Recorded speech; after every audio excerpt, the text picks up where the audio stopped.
What's up, everybody? Welcome to CFP Talks. As always, I'm here with my co-host, Mr. David Fuchs.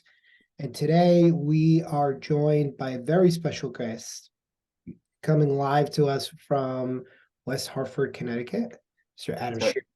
Thank you for joining us, sir. I really appreciate you being here. Yeah, my pleasure. Really great to be with you guys. Appreciate what you do for all the people looking to learn in this industry and earn their marks. So thank you. So, as I was telling you right before we turned on the cameras, you're kind of our golden unicorn. You're somebody that gets to sit on both sides of the equation, where you are a practicing CFP, and then you get to teach future CFPs. Just tell us a little bit about yourself. Like, how did you get to the stage of your career where you're balancing both practicing and teaching? Sure. I I will spare you all the crazy stuff initially when I was out of school. But I did have a little stint out of college where not a little, it was actually 5 years at Morgan Stanley in Harborside Financial. I know we all have a Jersey City connect. Yeah, there we go. Oh, nice. So I worked there for 5 years in the back office at Morgan Stanley, and that was my first job in finance. And I was seeing things very much from that back office perspective. I had no idea about what was going on day to day with client facing advisors and practitioners. And my notion of what that world was like was so narrow. I mean, we were jokingly called the business prevention unit because I was in sort of a compliance role in risk management. And the FAs really didn't like us too much. It's such an epic thing to say at Morgan Stanley too. Like with Jersey accents, you the business prevention unit. Yeah, exactly. That's exactly what we went through. And so I actually left, went back to school on the West Coast for a music degree. I was a musician all my life, and I was just like, I've had enough of this. I need something new. Worked for a failed startup, had a kid out in Los Angeles, and decided that the card wasn't in the cards. Came back on the East Coast. I was a stay-at-home parent for a while, but when I got to a point where I said I want to go back to work, I had just this hodgepodge of stuff that I tried to put together into something that fit, right? I was like, where do I go?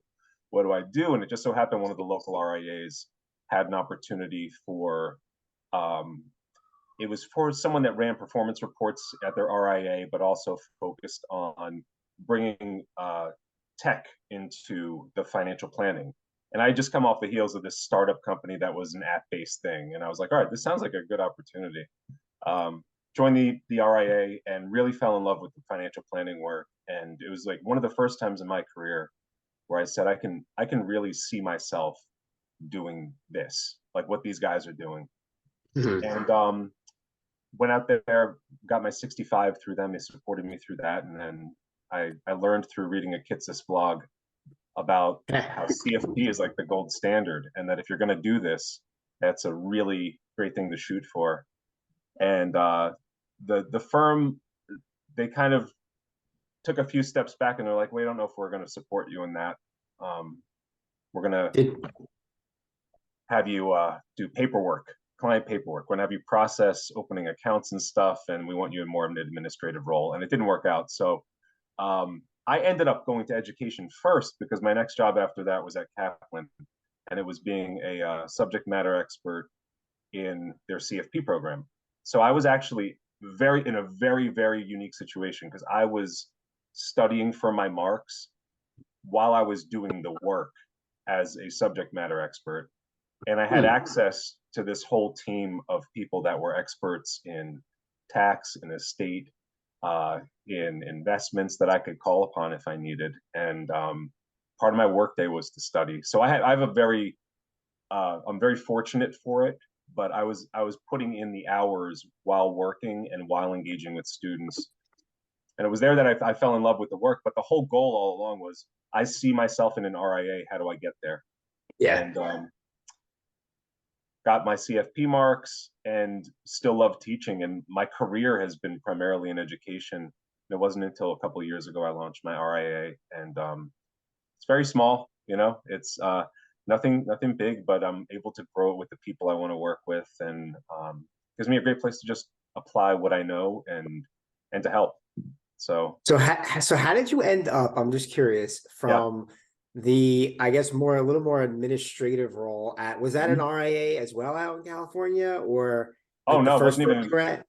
No, that the first. I mean, first firm I was at. Yeah. I guess that was because the Morgan Stanley one was just a back office thing. Well, right? No, and the one after Morgan Stanley. Oh, after Morgan Stanley, that was like a boutique RIA that was all about doctors, it was physicians, dentists, and small business owners, right? So they're like a niche, yeah. Totally different world. I mean, I had no idea.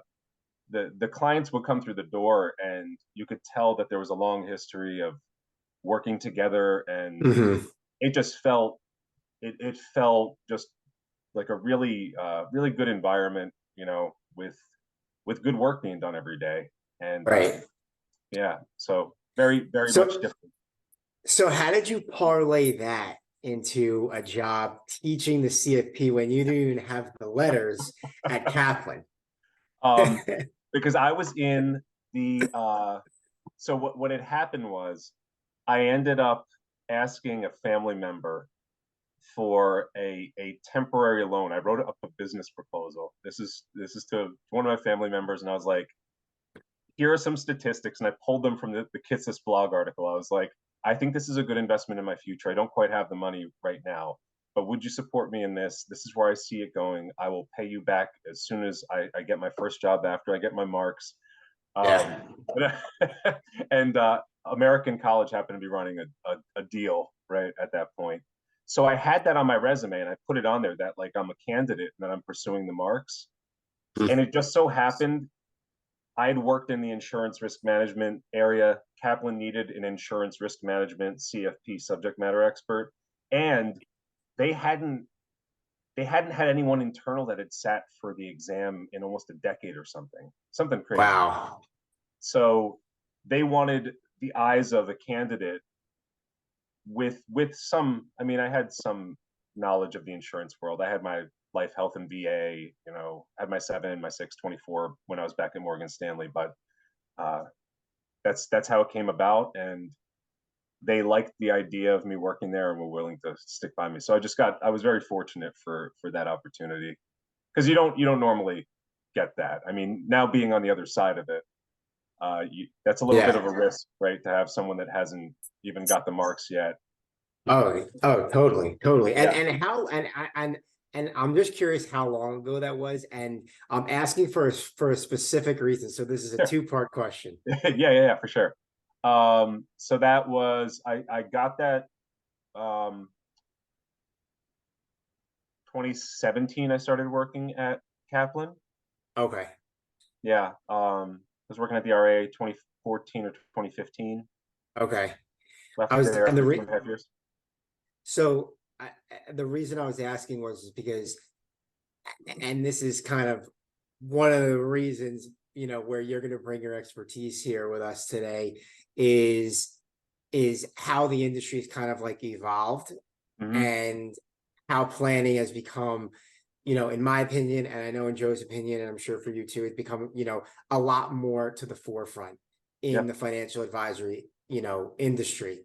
But it seems like kind of you were, I don't want to use ahead of the curve. I know that that's kind of, a cliche term, but you kind of started, it sounds like, being really interested in the planning concepts and really wanted to go that route really before, you started seeing commercials for the CFP on TV. And it became, really, really as popular as it has become today. So I'm just curious, like during the NBA finals too, and like like during I got on the TV right now. No, like break from Miami versus the Nuggets, like what? Yeah, but like what, because I feel like at some point, maybe 10, 15, 20 years ago, it was more investments and, commission sales, brokerage business, whatever. Like what made you even think about doing planning, and like what kind of interests you, and did you see the industry going that way? I didn't. I mean, it was, I was, again, very lucky that I was in the right place at the right time. And part of my day at that small RIA was, yeah, go and do a little research. That's fine. Like, spend some time, read some articles. If you have questions, bring it to us. We could discuss. So again, there was some mentorship there, and I just happened upon that Kitsis thing, and it sent me down this path where I started being interested in some of the advisors that were featured in his blogs. And I still remember, like, time stopped for a second when I saw there was someone that was a fully virtual advisor. I know this sounds ridiculous at this point, but at that point, that was like a really ahead of the curve thing. Oh And yeah. there were pictures of this person being like, well, I do my planning work 25 hours a week, and I do it from my cabin up in the woods in Vermont. And I was like, now that seems like something I can really enjoy doing. Just being out on my deck, doing the work, getting to meet with clients in person periodically. So I was all in after that. I was like, that I'm going to get my marks. I'm going to start my RAA. I want to be working like that. And Yeah. I mean, in such a short matter of time, right? That's now, I feel like it's very commonplace, even with the big BDs, right? It's like you can work remotely. Mhm. You could do some planning remotely. But for And sure on the independent side, yeah. COVID, I think, changed that dramatically. And Hmm. and they were heading that way. So my first job was at Smith Barney, which was part of Hmm. Citibank at the time. And that was back in 2003. I was a freshman. It was right after my freshman year of college. And I went in, I walked around this office park in New Jersey, and I stopped in. I said, I'm looking for hi, I'm a college student. I'm looking for, I literally gave him like copies of my resume. And like the next day I get a call back, and it's this group. And I was kind of very fortunate that a lot of the groups that I ended up working with as an intern were moving in that planning direction. Hmm. So there was still a big part of their business that was transactional, but it was those guys were like, in those days, those guys were like, we got to go to fee base, we got to go to fee base, we got to go to fee base, because after the tech bubble, nobody wanted to do commission business anymore. Hmm. And I remember when I became an FA in 2008. So I basically came out of my training at Smith Barney 6 months before Lehman went under. And I joined this networking group. And the guy leading the networking group, it was actually a chiropractor that I went to see. And he ended up becoming my client. He said, you got to come to this networking meeting. He's like, so we sit down. He's like, got to meet the person that runs the group. And they're like, what's your thing? Like, what's your elevator pitch? I'm like, the fuck is an elevator pitch? Like, if you're stuck in an elevator with somebody, they ask you what you do, what do you say? And so I was like, I was so like slapped in the face by that. And I was like, well, anybody can talk about stocks, anybody can talk about bonds, anybody could talk about mutual funds. So my idea was like, I remember I talked to my buddy like 4 hours about this, and we finally, it was like, my thing is going to be, what's your number? And I would be like, and I don't know if I'd heard it somewhere or if it was just like we went back and forth, and I was just like, and so the next networking meeting we went to I was like, and I would walk around with this one statistic. I said, 73% of Americans have no idea how they're going to retire. They have no idea how they're going to retire. They don't know. So what is your number? And that became my thing. And then Wow. at that point, ERISA they would publish database with all plan administrators' contact info. And I just started cold calling 401ks. And that's exactly how I built my business. Wow. I went from 0 to 30 million in 2 years doing that. That's incredible. And so I learned very quickly that at 26, walking into most meetings, that if I wasn't talking about financial planning, I was getting booted out of that meeting. I was 26. There was literally one guy, he was in his 70s. He goes, how old are you? I was like 26. He goes, I have socks that are older than you. And I was like, Need so some new socks. I was like, it's like, first of all, that's disturbing. do you have an infection on your feet? Because that's gross. But secondly, that was like, oh my God, like, wow, what a way to like make me feel this big. Like, Sure. Yeah. but I knew that I had to do it. That was I was like, I have to go get this. I need something to show some credibility. And then Mhm. when I started learning CFP, I was like, man, this is a world that I don't know how people get by without this now. Yeah. Which I thought was really cool. And I think, David, you probably felt the same once we got into the nitty-gritty of it. About plan. Oh yeah, absolutely. And that's actually something that I wanted to bring up to Adam was, something that Joe just said was, I don't know how people get by without this. And I know you're talking more about regular, end clients. Like, how do people not know about Roth IRAs and traditional IRAs? But another thing was, just in terms of the actual letters and the actual CFP, is that something that you think is going to be more or less a standard for advisors to have, to set themselves apart? Or do you think it's still going to be, it's good to have, but you don't need it? You're kind of curious your thoughts on that. I just feel like it's going to be really tough for people to continue to justify not getting it. I mean, that's just my take because of the marketing dollars that go behind raising public awareness. I mean, my daughters, they were running ads on ESPN radio for a while when they were younger, Mhm. and they made the connection. They're like, "Oh, Daddy, that's you, right?" Because I in one car ride, I was like, "Oh yeah." It's like, "Hey, girls, that's really cool. Daddy has those letters for my job." And I mean, at the time, they may have been, I mean, 5 and 8, but even Right. for them, they click. They're like, "Oh, that's that." And I don't know if it's just the places that I've been or people I've ran into, but I volunteered for doing phone calls with people through AARP after Social Security and Medicare in just informational webinars that they held. And I would talk to a lot of the people, and I'd say at least half of them ask you right off the bat, "Are you a CFP professional?" Right. That That's surprised me. kind of like, yeah, well, that's kind of like why I was asking that, because I feel like now, just because it's being marketed, Yep. it obviously comes with a lot of credibility, the 3 letters next to your name. Like, I know advisors that have been asked that, and the person was like, "Well, we want to work with the CFP." And Yep. it's like, almost like, well, then that was the standard that you needed to have just to get that client. Like, Yep. how frequent do you think that's going to be? I I just think more people are gonna see it. I mean, when they're watching the NBA finals, and it's at least going to pique their interest as to what is this, what's special about it.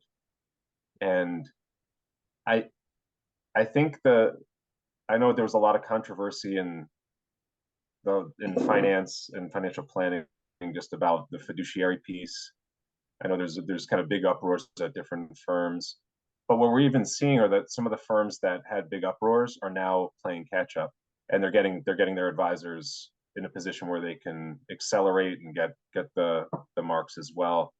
But also just that element of fiduciary. I mean, I know that's hot topic, hot term that's out there, and I know it's used just even outside of CFP, but I don't know many people that when you explain to them what that means would be like, "Oh, I don't know that I need that for my money." Mhm. Someone that's going to put me first, yeah, that's what I expect with my money. And that's at the core of it. I think that's really the key differentiator between that and a lot of the other designations, or all of them really. Save a couple of more obscure ones that I've seen, I think, in the insurance world primarily. Um, but I mean, that's just my personal opinion, is that you look at the year over year statistics, they continue to tick up. I mean, just in terms of total number of people sitting for the exam. And there's also a lot of interest in joining the profession. Mhm. And one of the things that we're seeing in our shop is more and more people coming through that are career changers, that are putting real estate life on pause, that are coming from I met with a student that passed through our program today for coffee, and she used to be a pharmacist, and she just we were meeting to celebrate her passing the CFP, and she actually just got her first job in a financial planning firm that was local. So me and Biff treated her to coffee, but that's becoming more often. Also, I think there are a lot of younger people that are getting involved. There was a statistic I saw recently just about the kind of where the age distribution is falling. So I mean, that's, if I'm going to place a bet, I'm placing it there, is that it's just going to continue to grow. And there's nothing like it. It's CFP is, it gives you enough depth so that for most client situations, you'll at least have the awareness of, I need to consult this resource, this person, I need to carve this out of the relationship, I need to you know, update our plan, and that awareness across all those different domains, I think is, I personally think it's essential in the planning work. I mean, because you never know what you're gonna see in anyone's situation. So, but what do you guys think? Do you think that this is something that's going to be around, and from here on out, is it going to be the standard? You want to go first, David? No, you go ahead. I'll be honest with you. With the exception of the last 24 months, I don't know what's happened at the board. I think they've done a really good job over the last 24 months. And I don't know if it was a COVID response or something. I personally was a little disappointed. I mean, I got my letters in 2008. So I've held this designation for 15 years. Yeah. When people go, hey, what's the CFP? Can you do taxes? I'm like, oh God, like that's a disheartening thing after all the hours that you put into studying. So with the exception of the last 24 months, you're like, this is great to see CFP out in mainstream media. It's great that they're building awareness. I personally love what they're doing on the university level. Like the fact that financial planning is now a college option I didn't even know it was a thing until I was tutoring a couple of years ago. Somebody said, oh yeah, I got my degree in financial planning. I go, what? And I was like, I didn't know that was like a thing. Yeah. So to me, that was such, what we did 10 years ago was such a niche thing. And it's the reason why our business grew. Was we know the demand was there. We know people wanted it. They just didn't know it was available to them. And that was kind of one of the things that was so novel about what we were doing at the time and why our asset base grew. But we were still compensated on assets. It's cool to see that people are now building full practices on just building financial plans and not having to touch any of the products. My concern was, I was like, I look at exam statistics, and this is the first time since, last year was the highest number we've seen since 2018. Still seeing single digit growth. So I've thought this was going to be the standard back in 2008. I said, anybody who's not, like, for me, like, what I would go out with older advisors because I was the youngest guy by 20 years. And we had one guy who had a CFP, and he was one who also pushed me to really do it. But we had two guys that, and one of the guys who was primarily a transactional guy, he had come over from Merrill Lynch, and I was running laps around him because we were sitting with an attorney, and I'm able to, not an estate planning expert by any means, but I knew enough to be like, I knew the difference between an A and a B and a C trust. I understood what the term irrevocable meant. I understood there were certain things that I could have conversations with, and I was just like, I thought this was going to happen a lot quicker. It boggles my mind because I teach CFA as well. CFA gets 250,000 test takers a year. We get less than 10. There's a lot more people who need financial planning than people who need an analyst. Like, so to me, I haven't been able to reconcile that. Like, I thought we would be seeing 10 turn into 12, turn into 20,000 test takers a year. And I really think that's the point where this cert really hits standard. And I think it's also where CFA overtook MBAs. Once they got to about the 30, 40,000 test taker a year mark, everybody was like, screw the MBA, we're going to become CFAs and we're going to do the 3 levels. So I think that the board is, and after talking to Gary, like I understand the vision of the board. And if that actually comes to fruition, I don't see a world where a financial advisor can even compete with a discount broker dealer. They don't charge commissions anymore. So they make it all bank on exchange fees. So there's no money there anymore. So if you're not planning, what are you doing? And from a money standpoint, from the actual career standpoint, I don't think it's as fulfilling for anybody to like, is it cool that I made you money? Yes, but it's a very fleeting and Adam, I don't know if you've done this with clients where you buy stock, you make them some money. And David, I know you've come in on the planning side. So, my first 2 years I did a lot of transactional work. It was cool. Don't get me wrong. Like people love it when you make them money. Don't get me wrong. But they also hate your guts when you lose them money. So it was a very kind of, give and take type of thing. But I think from the planning standpoint, there's something like it's hard. It's like it's almost kind of like the same feeling when you pass the CFP. Like I accomplished something. I did something good. Like I put myself out there. I did it. I worked my butt off. And it's when you see somebody who is like, I couldn't have done this without you. That's a pretty damn good feeling. Well, that's also like that's also at least on the RA side, and obviously Adam can attest to this. He's in the space, and Adam, I'm at an RIA as well in New Jersey.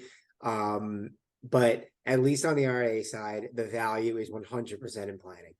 Like, and as Joe just mentioned, the discounted brokers, and even honestly, at a lot of these banks now, you can just have a self-directed account. You're not paying any commission.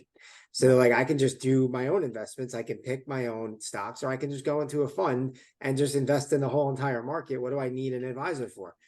You do need an advisor though to do your retirement income planning and your tax planning and your estate planning and stuff like that. And that is kind of what I was, alluding to earlier. Like it already has kind of moved in that direction, managed business, but now even more so, people are going to be expecting the planning with the fee that they're paying you to manage their AUM. And if that's where we're going, which we're already kind of there, we're just going to be going even more down that road. Sure. And then, I think that is going to mean that's going to have the letters holding that much more significance, because it's like, if I'm coming to you as my advisor / really my planner, then I want somebody that's going to have that CFP. And then also, and I know you said, your firm, is maybe a little bit more, not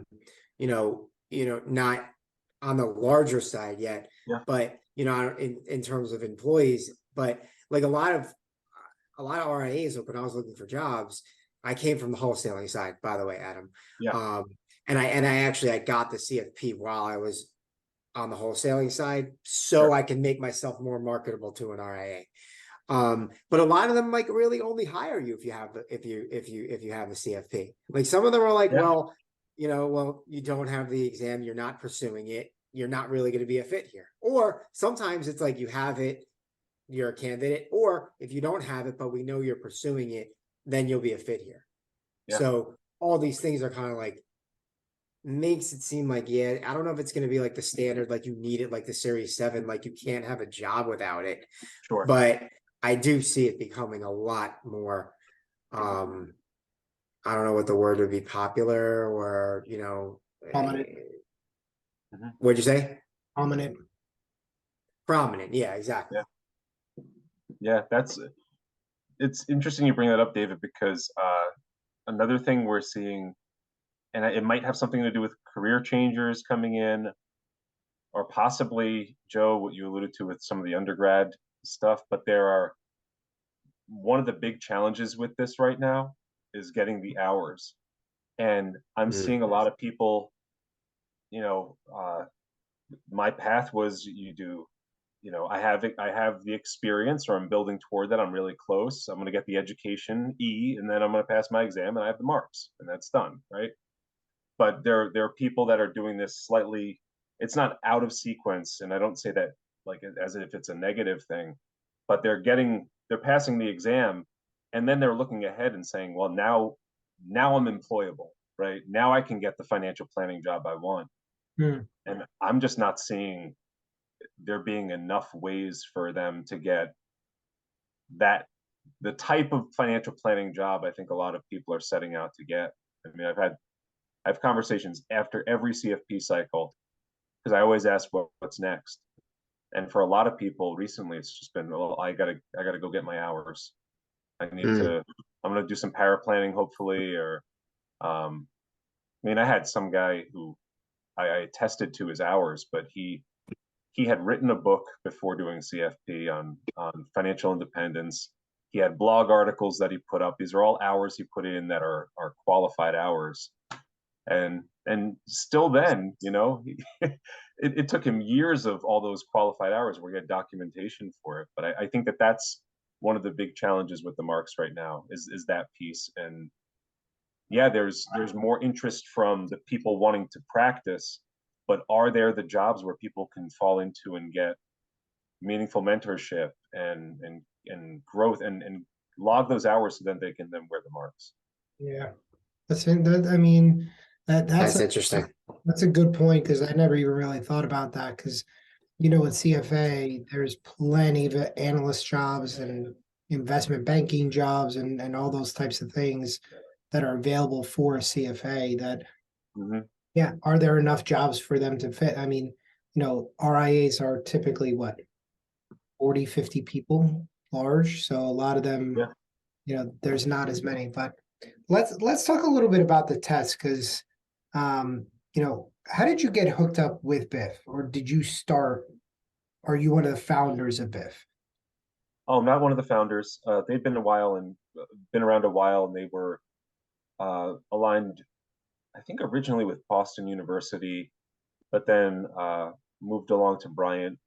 When I was working at Kaplan merged with College for Financial Planning for a few years.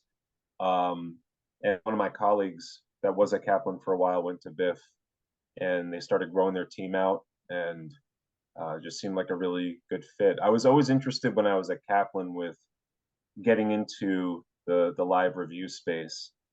And I kept on pushing some of the higher ups about how I wanted to not only teach in that space, but I wanted to help reinvent what they had there after going through it and teaching a lot of the students coming through. I wanted to hopefully make some meaningful changes. And what BIF was doing at the time was they were kind of reinventing what they were doing and how they were doing it. So it seemed like a really great fit. So I've been there for 3 years now, and where we recently launched our own live review program. We're in our 4th cycle of running that, in addition to running the full CFP education program. So yeah, it's been fun. I mean, to build a live review program from the ground up was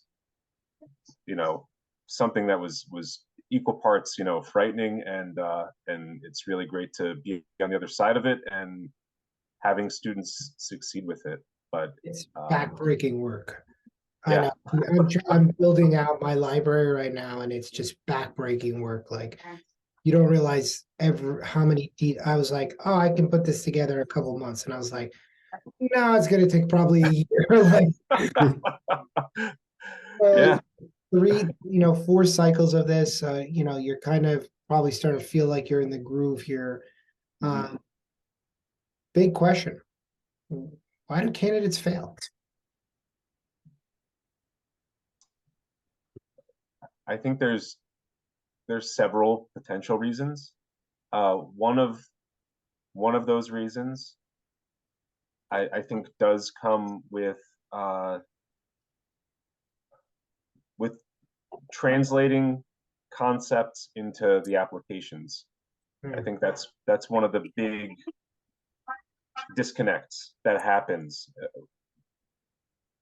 and something that we're really mindful of, and we're especially this cycle, we're really trying to not only say in class, here's an application of this, but we've been sharing our notes on this is how this looks in a financial planning firm, and these are some of the things that you have to process as you work this concept in, right?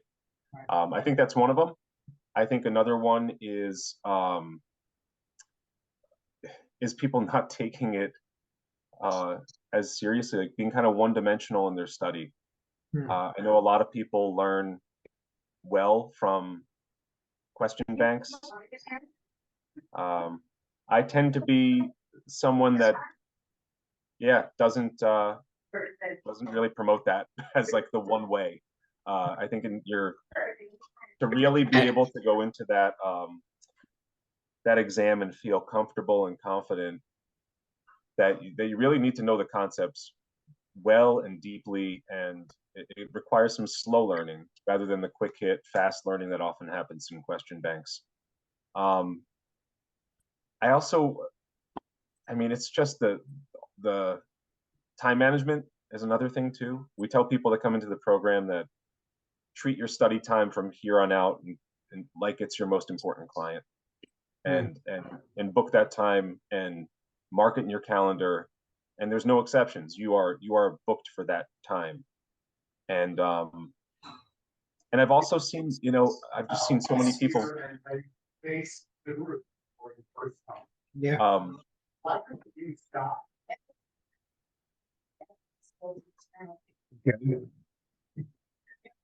But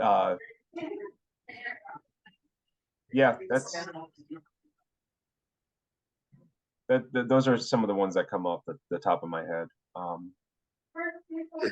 It's funny, like we have done an episode on every one of those topics, and I mean, I think there's, you hit the nail on the head, which is, I talk about with students the stages of learning, and and I kind of relate it to like your first time in New York City.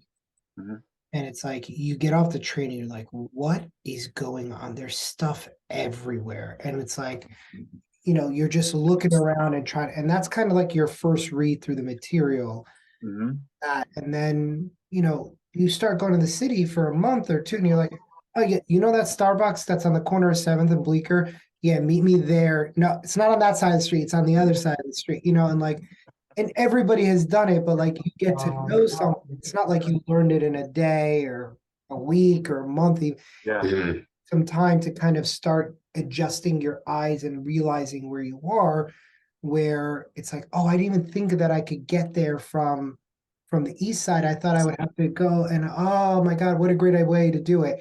And I feel like learning the material happens in those stages. But there's a lot of people who come in, which is, you're correct. The one dimension, I think, is a big one. I think that everybody treats it, and David says this all the time, like nonstop. He's like, this is not the Series 7. This is not the Series 7. This is not the Series 7. And it's true, because everybody kind of gives it like, oh, I'm going to give it the old college try, where I'm going to buck down for 2 weeks and I'm going to study every night after work. And then I'm going to go in, and then you open up and you're like, yeah, I'm not even through GPP in that time frame. So there's no shot that I can have this. So I think underestimating the exam is a big one. And then obviously consistency is another big one. A lot of people come in and they're like, I study on Monday and Tuesday, and then something happened on Wednesday, so I didn't study on Thursday. And then I was pretty tired on Friday, so then I picked up the book on Saturday, but then I got really tired because I tried to do too much. So then I didn't do anything and we all have those weeks. And I think that's a brilliant way of putting it is, treat it like they're your best client. But there's some other stuff that goes on where we have people who are actually putting in legitimate effort Mhm. and still not getting the material. So when you have students that are in that scenario that are sitting there saying, hey, I'm putting in my 2 or 3 hours every night. I'm doing 4 or 5 hours on the weekend. I'm at a loss. I don't know what I'm doing wrong. And I have quite a bit of that come in. How are you guys dealing with that? And what do you tell students who are in that situation? That's a, that's a tough one, because you know that the effort's there, and you know that there's something there that's still not connecting, right? One of the things we've encouraged these past few cycles is maybe not a full study group, because I found that study groups get a little haphazard sometimes, that sometimes they grow too big to be useful. But we try to make an effort to pair people that are interested as study partners. And one of the things that we've tried to hone in on, we're still not there, is how do we pair maybe someone that's not as experienced with someone that's a practitioner, right? With someone that does this day to day. And there's really good results we find there, because the person that's in practice can quickly be like, oh yeah, that's this thing. Yeah, we do this all the time. Right. Whereas someone maybe not, that doesn't have that experience, it would just be, well, it's not in the book, therefore that's all there is to it. As far as teaching me and the team, we've encouraged them to treat questions of our core team, that we tell them that the struggle is a part of the process here. That we're not like, you come to the sage and the sage is just going to give you, like, spit out, oh, that's this, that's that, that's the other thing. That struggle with the concept, and you understanding it with your mind and your experiences and trying to make that connection is going to be something that eventually makes it click. So we try to coach them on, like, please come to us when you are truly stuck. And I use this ridiculous story about how, my daughter's in their jewelry, right? When their necklace gets in a knot, there's some knots that they can actually navigate themselves. Right. There are other knots where they need to call dad, right? There are other knots where we actually have to go to a jeweler, right? And I tell them, like, we're the jewelers here. Like, you need to look for other resources like dad, or you need to try to do this on your own first, and try different approaches, different angles, like step back a little bit.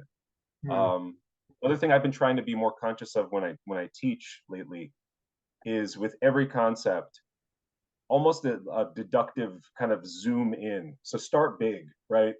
This is this big concept. This is broadly where it applies.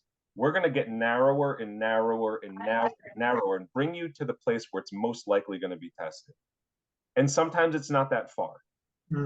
Sometimes it's just a quick one hit. You don't need to know the Act of 34 inside out. You do need to know that it created the SEC, right? Right. You do need to know that Section 121 is a tax exclusion, and you need to know the rules with 2 out of 5 years for ownership and usage. And you're going to need to know the reduced exclusion exceptions, and you're going to need to know how to compute that as far as a gain exclusion on a reduced exclusion. So we're walking them through to the right depth too. And then sometimes, near the end, I give them three to five. You can crumble up the note card and toss it to the side. If you put as if what, like crumple it aside, like you're not, at this point, you're not going to get it. Like, let's just move on. Because that was going to be, we've spoken, Joe and I have talked about that before. And I think that obviously that's not the goal. Like, your goal is not like, oh, I'm only going to learn 60% and then I'll throw the other 40% to the side, or 70-30 or whatever it is. But it does get to a point, I'd love to get your thoughts on this. It does, I feel like, get to a point where it is strategic, where it's just like, you know what, it's not going to click. if you could put in a little more time, maybe you'll learn it, but you can use that time to nail down and master some of the other topics that Yes. you know a little better. Like, what's your thought philosophy on that? Do you think that's a good strategy? 100%. Yeah, I absolutely do. So I know that and you guys probably hear this all the time. What's the cut score, right? How is this scored? What do I need to pass? And we had this little thing we were doing for a while about just the modified Angoff scoring method. And what we came away with, and knowing how the CFP board has, their panels of CFPs that review the questions and then kind of weight them, and they come up with the cut score, right? What we came away with from that review and our discussions was, you can afford to take a swing and miss on one of those crazy estate planning questions that not a lot of people are going to get. Like that's okay, because a lot of people are going to swing and miss. But you can absolutely not miss your layups here. And like, you can't miss the meatball pitches. Like, you need to be able to connect on those base facts, like master the base facts and know them well and know them cold, right? And where can you go for that? I mean, know your homeowner's insurance and what they cover, right? Know the different forms, understand those core basic one-offs, right? Because let's say you put in hours and hours and hours. We just covered like-kind exchanges this past week. And I was really careful to be like, listen, if you can't get the whole thing, understand it's realty for realty in business, right? Just understand that. And that understand what boot is. Understand how mortgage works as boot. All right, you got that.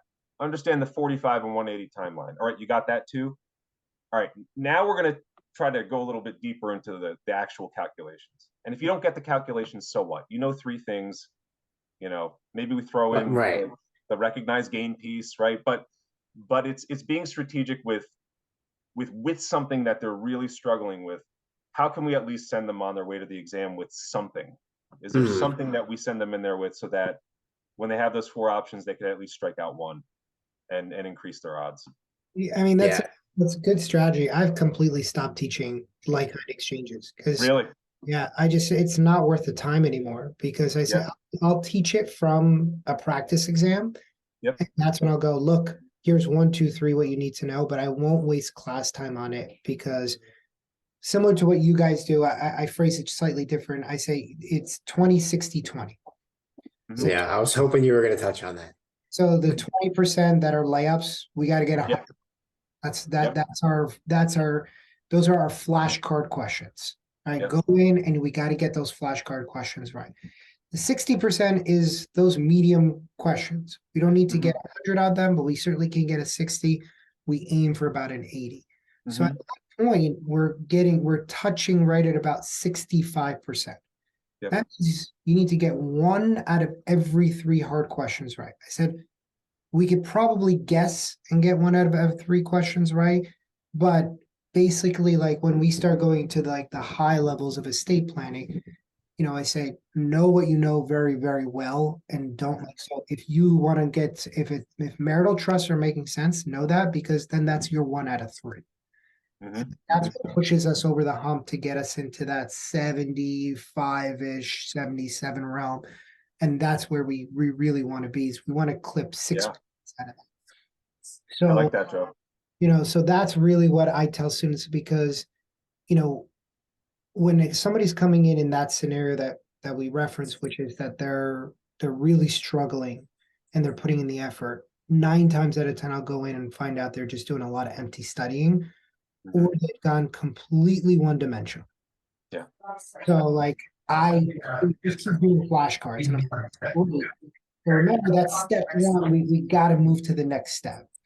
And so then it's just getting them to that next step, because they get so scared of flashcards. Scared of, I'm going to probably take away from them. Like, okay, let's go. We gotta, but because I say to them, it's like, you've now watched somebody else at the gym work out your flashcards, and that they're going to go, this is how I set up a bench press, and this is how I set up a squat, and this, but now you got to go do it.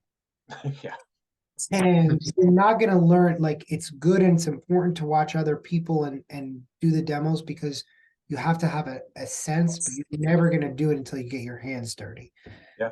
And I think that's important for everybody to understand, is that this is an application exam. That's, not everything that we do in class is going to be on the test. But we're doing it because you can't answer questions on the test without the stuff that we do in class. Yeah. Like I do this with CFA, where I take 2 weeks at the beginning of CFA prep, and I go through accounting 101. And they're like, well, this is never on the exam. I said, you're absolutely right. But you're going to answer an income statement question a lot better when you know how to make an income statement. And they're like, okay. And that's what we're trying to get across.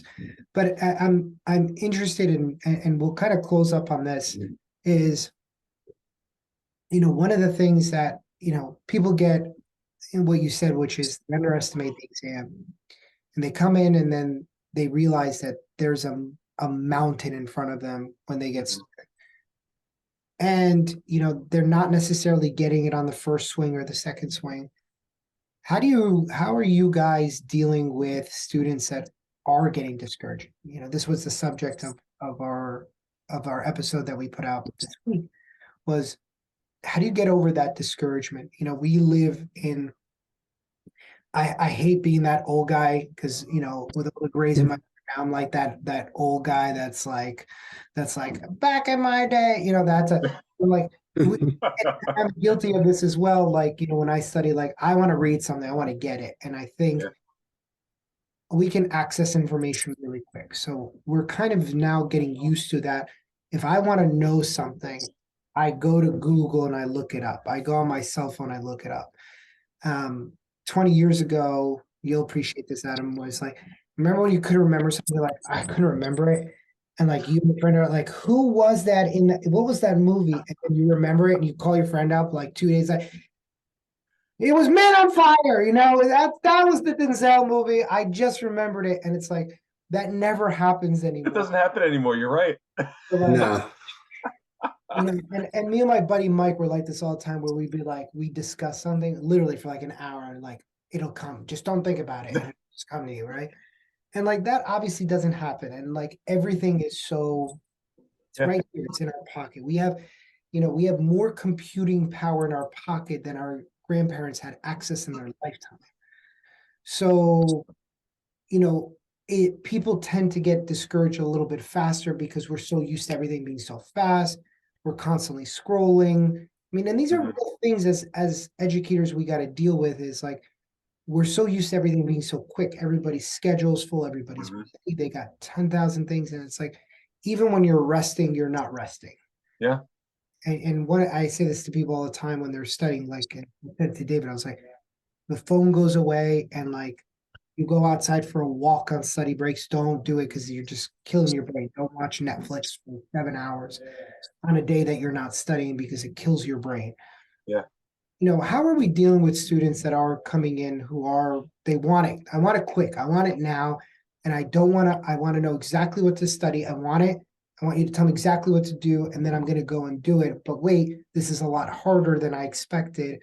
What am I doing wrong? What's wrong with your program? Like, how are you guys dealing with this? Because I encountered it quite a bit. And we know when we sit down and talk to people, we logic it out, and it makes a lot more sense. Yeah. How are you guys dealing with that discouragement, or that kind of angst that everybody has, that it's like, I need to know it now? And you and I know, like, and David knows this too, and I would tell people, like, it all comes together right at the end. All comes together right at the end. I don't care how well you plan it. It always comes together in that last couple of weeks, where then it starts to feel like you're firing on all cylinders. But while you're learning, it just feels gross. It's messy. So how you guys dealing with that? I'm glad you used that word too. I use that in student conversations all the time, that real learning is real messy.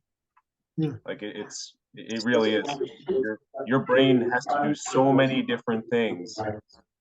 And one thing that we did is that when we created this thing from the ground up, now whether or not students are doing this across the board, I don't know.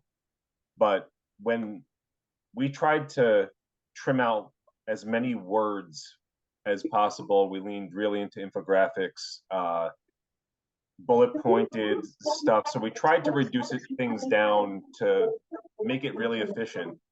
But then across from our informational pages on any concept, there's a blank notes page.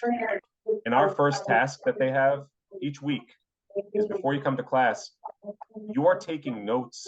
Like, that's a part of the process. And if you're not going to work the process, your likelihood of success goes down.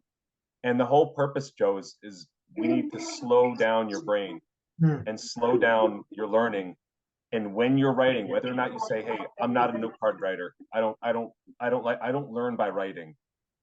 It's at least guaranteeing that they're slowing their mind down and that they're having to focus on the note.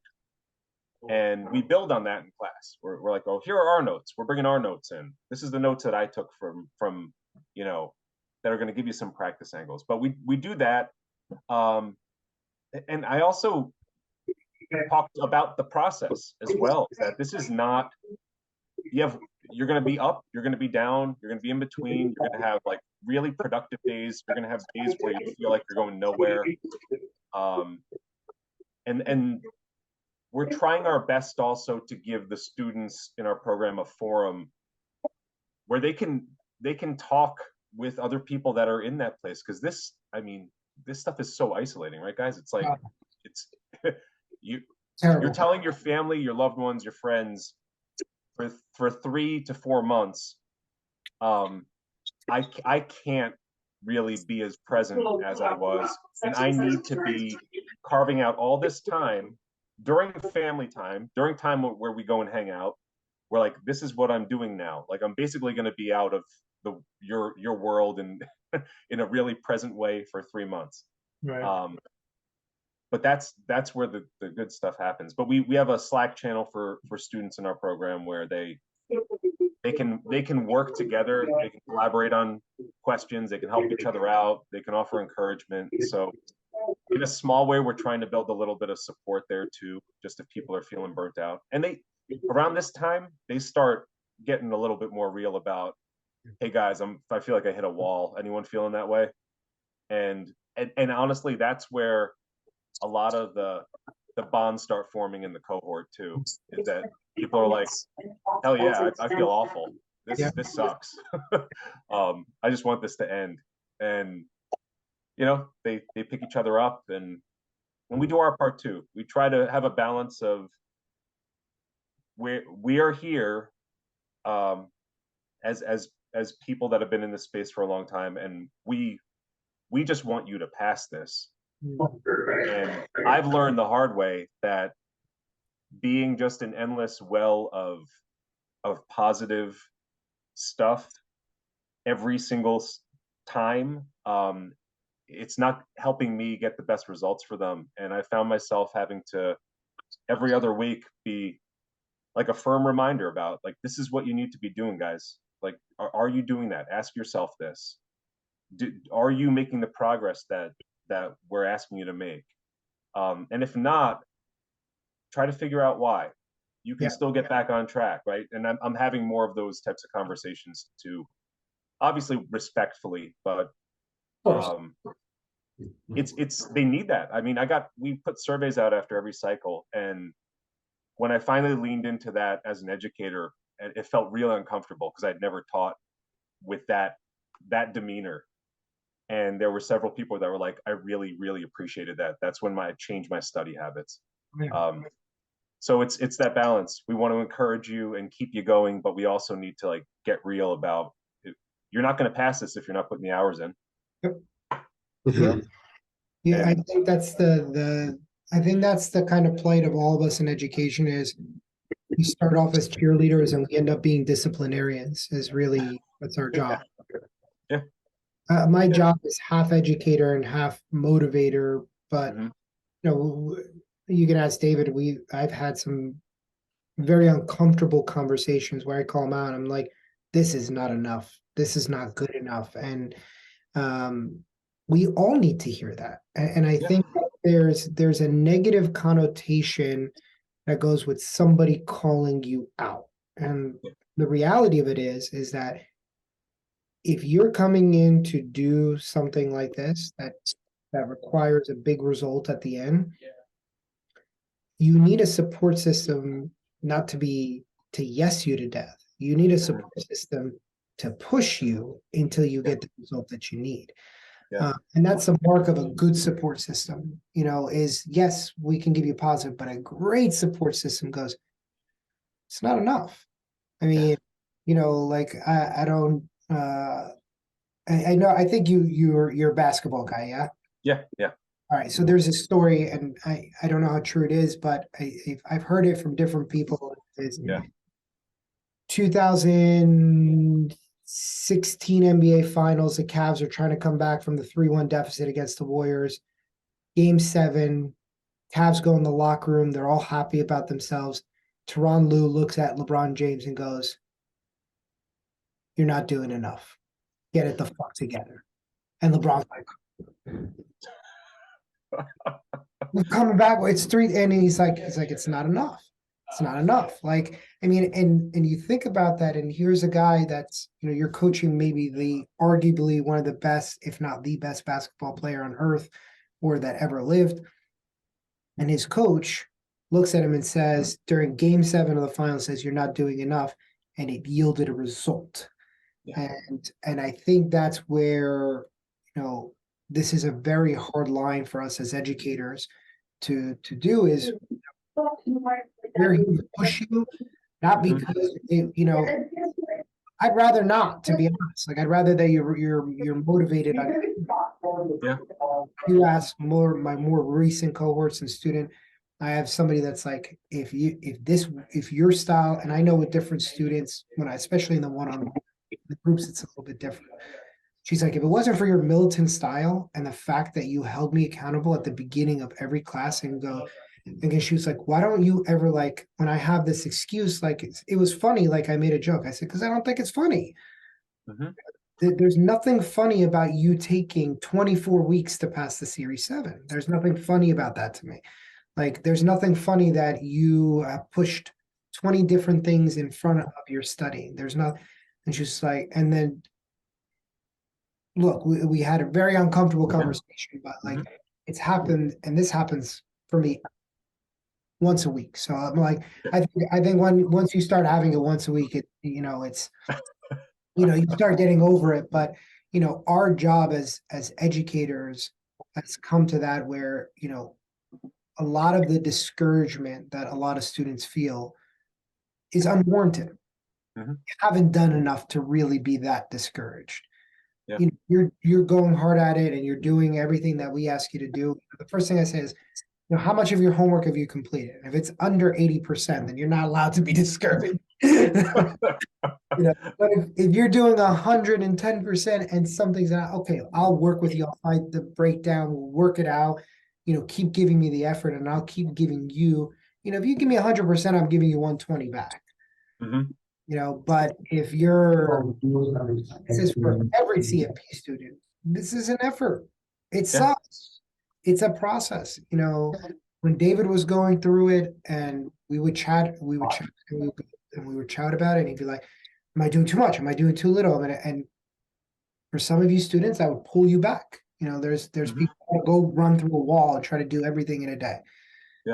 And David was one of those students that was constantly like, what else can I be doing? What else? Like, he sent me so many emails of what else can I be doing? Like, just stop. Please come to class. Don't talk or just do exactly what I'm asking you to do, and you'll be fine. But that is exemplary of the attitude that you need to pass, is that if you're sitting there going, if your coach, your mentor, your tutor is sitting there going, enough, just go and rest, go do something else, that's the right frame of mind to be in. If we are constantly having to coerce you to do work, you're putting yourself in a position where you may not succeed. And not succeed. So, what you had mentioned, Joe, about empty, kind of like, you're there for the hours, right? But what you're really learning is somewhat empty. I think that happens quite a bit. I think that you know, for example, in our program, we have several check-ins throughout the week with various people. There's office hours 3 times a week with different people. It's awesome. We do a pop-up clinic once a week on tough concepts. We have a Monday night session. We have Thursday night sessions for some people where we focus entirely on how to read questions, right? It's a reading comprehension and test of knowledge. But sometimes I get the feeling that people are treating those hours as like, I've done something really productive. And the truth is that it's the hours outside of that are the ones that really, really, really count. Right. And I fear sometimes when it's not clicking, just to bring it, you know, full circle with that, is that's what's happening is I did what I was supposed to. And then you did what? Then I closed the books and I put it down because I finished the assignment. Well, did you reflect on it? Did you try to make connections with other concepts? Yeah. Did you read the incorrect answers and try to make them correct? Yeah.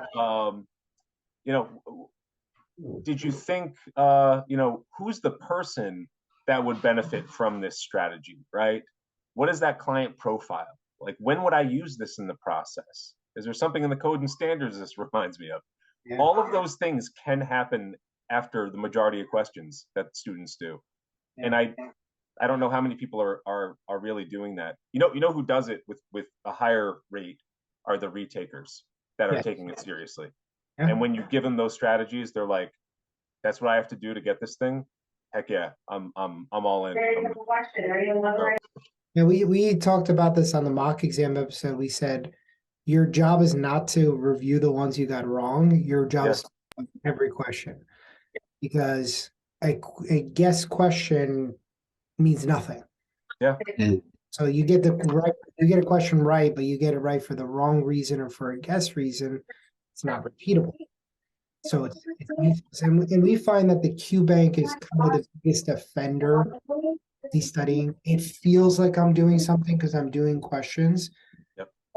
But in reality, you're memorizing one iteration of a question versus actually learning the more dynamic version of the concept. And I said, and I tell people, CFP is notorious for this, is that if on even on the CFP practice exam, if they have a question set up and they about a distribution on the exam, they'll ask you about a contribution. Sure. If they ask you about future value, then they're asking you to calculate present value. If they ask you about the 28%, so and if you're not ready for that change, that's interesting. But I mean, I honestly have like 15 more topics that I could talk to you about. Happy to come back and do another again. Yeah, we'll do part 2. Yeah, we could certainly do a part 2. Definitely. We loved having you on. Incredible insight, and everybody taking the exam who's watching this, you're getting the benefit of 2 people who are in it every single day, who are teaching this every single day. And hopefully you guys can take away a couple of things here, not just on the actual learning part, but on your approach and your attitude throughout this process that are truly the difference makers, the non-tangibles. We all know that we have to study, but that approach and these non-tangibles are things that you can really take to the bank. So Adam, thank you so much for being here. I really appreciate this, man. Incredible having you on, incredible insight. And hopefully you'll come back and do this again with us. I'd really be glad to. Thanks, Joe. Thanks, David. Really just appreciate the invite, appreciate the time, and keep doing what you're doing. There's a lot of people that benefit from this, and happy to come back whenever we set that up and continue the conversation here. Perfect. All right, everybody. As always, you know how to get in touch with David and myself, and we will see you guys next week.